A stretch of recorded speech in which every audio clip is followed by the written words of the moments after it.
Hi friends, easy ഗാർഡനിങ്ങിലേക്ക് സ്വാഗതം. ഞാൻ നീയ.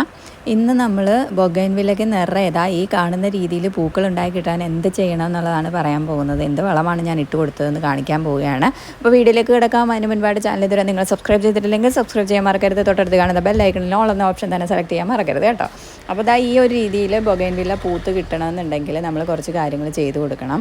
അപ്പോൾ പണ്ട് ഞാനൊരു വീഡിയോ ചെയ്തിട്ടുണ്ടായിരുന്നു, ഹാർഡ് പ്രൂൺ ചെയ്യുന്നത്, ഒരു പ്രൂണിങ്ങിൻ്റെ വീഡിയോ ചെയ്തിട്ടുണ്ടായിരുന്നു. അപ്പോൾ അതിനുശേഷം ബാക്കി ഞാൻ പിന്നീട് ഒരു കണ്ടിന്യൂഷൻ എന്ന നിലയിൽ വേറെ വീഡിയോസ് ഒന്നും ചെയ്തില്ല. അപ്പോൾ ഇപ്പോൾ ഞാനിത് കാണിച്ചു തരാം, ആ ഒരു പ്രൂണിങ്ങിന് ശേഷം നമ്മൾ എന്താ ചെയ്ത് കൊടുക്കുന്നതെന്നുള്ളത്. അപ്പോൾ ഇതിനിപ്പോൾ നിറയെ പൂക്കളുണ്ടാകുന്നത് ഒരു ഡിസംബർ തൊട്ട് മെയ് ടൈം വരെയിട്ടാണ് നിറയെ പൂക്കൾ ബൊഗൈൻവില്ലയിൽ ഉണ്ടാകുന്നത്. അപ്പോൾ ഈ ഒരു ടൈം എന്നൊക്കെ പറയുമ്പോൾ നിറയെ പൂക്കൾ ഉണ്ടാകുന്ന ഒരു സമയമാണ്. അപ്പോൾ ആ പൂക്കൾ ഉണ്ടാവണമെന്നുണ്ടെങ്കിൽ നമ്മൾ അതിൻ്റേതായ രീതിയിൽ കാര്യങ്ങൾ ചെയ്ത് കൊടുക്കുകയും കൂടി വേണം, അല്ലേ? അപ്പോൾ നമുക്ക് ഇത് പ്രൂൺ ചെയ്യേണ്ട ടൈം എപ്പോഴാണെന്ന് ചോദിച്ചാൽ മുമ്പാരോ ചോദിച്ചിട്ടുണ്ടായിരുന്നു. അപ്പോൾ ഒരു പ്രൂണിങ് ടൈം എന്ന് പറയുന്നത് മഴ, അതായത് ഒരു ജൂൺ ജൂലൈ ടൈം ആകുമ്പോഴത്തേക്ക് നമുക്ക് മഴ തുടങ്ങുമല്ലോ. ആ ഒരു ടൈം ആകുമ്പോഴത്തേക്ക് നമുക്ക് നല്ല രീതിക്ക് ഒരു ഹാർഡ് പ്രൂണിങ് ചെയ്ത് കൊടുക്കാം കേട്ടോ. അപ്പോൾ ഹാർഡ് പ്രൂണിങ് എന്ന് പറയുമ്പോൾ ഈ ഒരു രീതിയിൽ നല്ല രീതിക്ക് താഴ്ത്തി കട്ട് ചെയ്ത് കൊടുക്കണം. അതാണ് ഹാർഡ് പ്രൂണിങ്. ഇത് ഒരു മഴ സമയം മഴ സമയം തുടങ്ങുമ്പോഴത്തേക്ക് നമുക്ക് ഈ ഒരു രീതിയിൽ പ്രൂൺ ചെയ്ത് കൊടുക്കാം. അപ്പോൾ പൂക്കളൊക്കെ ഒന്ന് തീർന്ന സമയമാണ്, അതായത് പൂക്കളെല്ലാം കൊഴിയുന്ന സമയമാണ് നമ്മളിതൊരു ഹാർഡ് പ്രൂൺ ചെയ്ത് കൊടുക്കുന്നത്. ഈ ഒരു രീതിക്ക് പ്രൂൺ ചെയ്ത് കൊടുക്കുക. അതിനുശേഷം നിങ്ങൾക്ക് ചാണകപ്പൊടി ഇട്ട് കൊടുക്കാം. ചാണകപ്പൊടി ഇട്ട് കൊടുക്കുന്നത് ഇലകളൊക്കെ നന്നായിട്ട് കിളിച്ച് വയ്ക്കും. പൂക്കളൊന്നും ഉണ്ടാവില്ല, ഇലകളൊക്കെ നന്നായിട്ട് കിളിച്ച് വയ്ക്കും. അപ്പോൾ ആ ഒരു രീതിക്ക് ഇലകൾ തിക്കായിട്ട് നിൽക്കുമ്പോഴും അതും കാണാൻ വേറൊരു ഭംഗിയാണ്, അല്ലേ? അപ്പോൾ ആ ഒരു രീതി ചെയ്ത് കൊടുക്കുക. വേണമെന്നുണ്ടെങ്കിൽ നിങ്ങൾക്ക് കെമിക്കലായിട്ട് നമ്മുടെ NPKയും പൊട്ടാഷ്യൂടെ NPK 19 പൊട്ടാഷ്യൂടെ മിക്സ് ചെയ്തിട്ട് കൊടുക്കുക. അപ്പോൾ അതെങ്ങനെയാണ് മിക്സ് ചെയ്തിട്ട് കൊടുക്കേണ്ടതെന്ന് ഈ വീഡിയോയുടെ ലാസ്റ്റ് ഞാൻ കാണിക്കുന്നുണ്ട്. സ്കിപ്പ് ചെയ്യാതെ മുഴുവനായിട്ടും കാണാൻ ശ്രമിക്കുക. ഇനി അടുത്തതായിട്ട് ഇതിന് വേണ്ടതെന്ന് പറഞ്ഞാൽ പ്രൂണിങ്ങിന് ശേഷം, അതായത് ഒരു ഒക്ടോബർ ഹാർഡ് പ്രൂൺ ചെയ്തതിന് ശേഷം ഒരു ഒക്ടോബറൊക്കെ ആകുമ്പോഴത്തേക്കും അടുത്ത പൂക്കാൻ ടൈം ആകുമ്പോഴേക്കും ഇത് നല്ല രീതിക്ക് വള്ളി പോലെ അങ്ങ് കിളിച്ചിരിക്കും കേട്ടോ. അപ്പോൾ ആ ഒരു ടൈമിൽ വേണമെന്നുണ്ടെങ്കിൽ ഒരുപാട് പടർന്ന് പന്തലിക്കാൻ താല്പര്യം ഇല്ലാത്തവരാണെന്നുണ്ടെങ്കിൽ അപ്പോൾ ഒരു സോഫ്റ്റ് പ്രൂൺ ചെയ്ത് കൊടുക്കുക ഒരു ഒക്ടോബർ നവംബറൊക്കെ ആകുമ്പോഴത്തേക്ക്. അല്ലാന്നുണ്ടെങ്കിൽ ഇങ്ങനെ തന്നെ നിർത്തിയാലും മതി, പൂക്കൾ ഉണ്ടായിക്കോളും, നല്ല ഭംഗിയായിട്ട് തന്നെ നിൽക്കും. ഇച്ചിരി വളർന്നു പോകുന്നേ ഉള്ളൂ, അല്ലാതെ പ്രശ്നങ്ങളൊന്നുമില്ല. അപ്പോൾ ആ ഒരു ടൈമിൽ സോഫ്റ്റ് പ്രൂൺ വേണമെങ്കിൽ ചെയ്ത് കൊടുക്കാം. ഓക്കെ. അപ്പോൾ അതിനുശേഷം നിങ്ങൾക്ക് അത്യാവശ്യം വേണ്ടത്, ബൊഗൈൻവില്ലയ്ക്ക് ഏറ്റവും അത്യാവശ്യം പൂക്കാൻ വേണ്ടത്, നിങ്ങൾ എന്ത് വളം ഇട്ട് കൊടുത്തെന്ന് പറഞ്ഞാലും അത്യാവശ്യം വേണ്ടതെന്ന് പറയുന്നത് വെയിലാണ് കേട്ടോ. ഒരു 5-6 മണിക്കൂർ നല്ല രീതിക്ക് വെയിൽ കിട്ടിയെങ്കിൽ മാത്രമേ ഇത് പൂക്കത്തുള്ളൂ. പിന്നെ വെള്ളം കൊടുക്കുന്നതെന്ന് പറഞ്ഞാൽ ഇതിന് വലുതായിട്ട് വെള്ളത്തിൻ്റെ ആവശ്യമില്ല.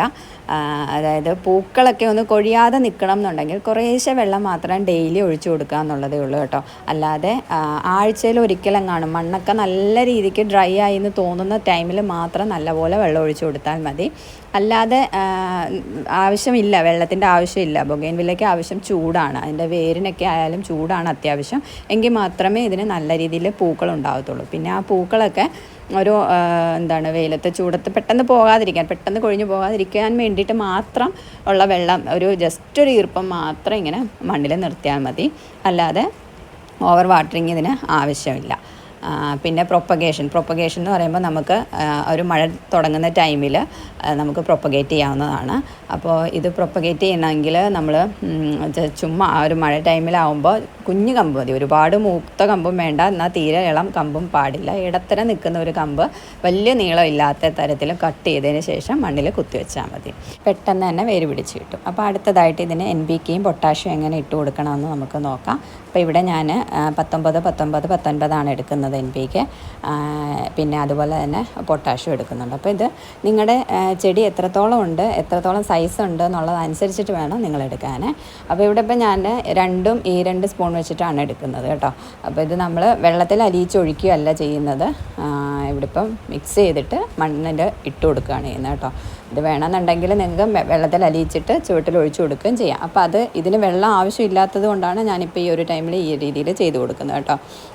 അപ്പം നമുക്കിതിൻ്റെ ചുവടൊക്കെ ഒന്ന് ഇളക്കി കൊടുത്ത ശേഷം ഈ വളം നമുക്ക് മിക്സ് ചെയ്തത് ഇട്ട് കൊടുക്കാം. കുറേശ്ശെ മതി, കെമിക്കൽ വളമാണ്, ഓവറായിട്ട് ഇടാൻ പാടില്ല. മണ്ണിൻ്റെ ക്വാളിറ്റി നഷ്ടപ്പെടും കേട്ടോ. അതുകൊണ്ട് തന്നെ കുറേശ്ശെ ഇട്ട് കൊടുത്താൽ മതിയേ.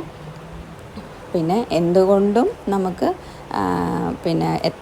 എത്രയും വേണമെങ്കിലും ഇഷ്ടംപോലെ പേടിക്കാതെ ഇട്ട് കൊടുക്കാൻ പറ്റുന്നത് നമ്മുടെ സാധാ വളങ്ങൾ തന്നെയാണ്, നമ്മുടെ ഓർഗാനിക് വളങ്ങൾ തന്നെയാണ് നല്ലത്. അപ്പോൾ ഇപ്പോൾ ഇത് നമുക്ക് പൂക്കൾ ഉണ്ടാവാൻ വേണ്ടിയിട്ടാണ് കേട്ടോ. അപ്പോൾ ഈ ഒരു വളം രണ്ടും കൂടെ മിക്സ് ചെയ്തത് ഇട്ട് കൊടുക്കുക. അതിനുശേഷം നമുക്കിത് നല്ല രീതിക്ക് വെള്ളം ഒഴിച്ച് കൊടുക്കാം. ഇതേ തരത്തിൽ എല്ലാത്തിനും ഇട്ട് കൊടുത്തിട്ട് നല്ലപോലെ വെള്ളം ഒഴിച്ച് കൊടുക്കണം. അപ്പോൾ ഞാൻ മുമ്പ് പ്രൊപ്പഗേറ്റ് ചെയ്യുന്ന കാര്യം പറഞ്ഞല്ലോ. പ്രൊപ്പഗേറ്റ് ചെയ്യുന്നത് നമ്മൾ ആ ഒരു രീതിയിൽ മണ്ണിൽ കുത്തിവെച്ച ശേഷം ഷെയ്ഡിൽ വേണം വെക്കാൻ കേട്ടോ. ആ ഒരു ടൈമിൽ വെയിലൊന്നും പാടില്ല. ഒരാഴ്ച കൊണ്ട് തന്നെ നമുക്ക് നല്ല പുതിയ ഇലകളൊക്കെ വരും. പെട്ടെന്ന് തന്നെ വളരുകയും ചെയ്യും അത്. ഇത് നമുക്ക് ഹാർഡ് പ്രൂണിങ്ങിന് ശേഷം ചാണകപ്പൊടി ഇട്ട് കൊടുക്കാം. അല്ലാന്നുണ്ടെങ്കിൽ NPK മാത്രം ഇട്ട് കൊടുത്താലും മതി. ഈ ഒരു NPKയും പൊട്ടാഷ്യൂടെ മിക്സ് ചെയ്ത് ഇട്ട് കൊടുക്കുന്നത് ഞാൻ പറഞ്ഞല്ലോ, ഒരു ഒക്ടോബറൊക്കെ ആകുമ്പോൾ നിങ്ങൾ സോഫ്റ്റ് പ്രൂൺ ചെയ്തതിന് ശേഷം നമുക്ക് ഈ ഒരു രീതിയിൽ വളങ്ങളിട്ട് കൊടുക്കാം. എങ്കിൽ നല്ല രീതിക്ക് പൂക്കളുണ്ടായി കിട്ടും. മെയിനായിട്ട് ഞാൻ പറഞ്ഞല്ലോ, വെയിലാണ് അത്യാവശ്യം എന്ന് പറയുന്നത് വെയിലാണ്. അപ്പം ഈ ഒരു കാര്യങ്ങളൊക്കെ ശ്രദ്ധിച്ചാൽ മതി. ബൊഗൈൻവില്ല നിറയെ പൂക്കളുണ്ടായി കിട്ടുന്നതായിരിക്കും. അപ്പോൾ ഇന്നത്തെ ബൊഗൈൻവില്ല കെയറിങ് ഇത്രയേ ഉള്ളൂ. വീഡിയോ ഇഷ്ടമായെങ്കിൽ ലൈക്ക് ചെയ്യുക, കമൻറ്റ് ചെയ്യുക, ഷെയർ ചെയ്യുക. ചാനൽ സബ്സ്ക്രൈബ് ചെയ്യാൻ മറക്കരുത്. അടുത്തൊരു വീഡിയോ ആയിട്ട് വീണ്ടും കാണാം.